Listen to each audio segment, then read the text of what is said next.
并连任的总统蔡英文是来启动着选战的布局。全国的竞选总部就设伫台北市，上紧伫10月就会来挂牌。小英！离总统大选无到半冬的时间，蔡总统嘛启动选战布局，全国竞选总部设伫台北市，上紧10月挂牌。地址甲2016年的选战同款，就伫中央党部边。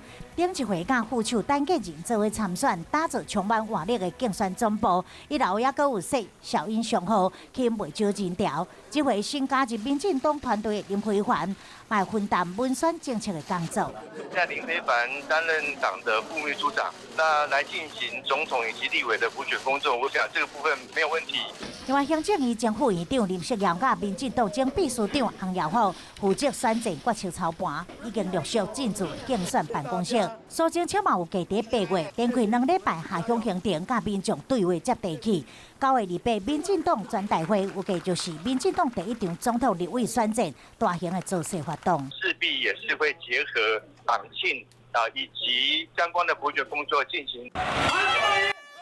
若是国民党的韩国瑜气势真强，影响民进党选情的，也阁有一粒微波弹。就是无党籍的台北市长郭文德，若是参选，恐惊会影响到另外的选票。伫郭文德公布是不是要参选进前，总统蔡英文已经先启动选战布局，并连任。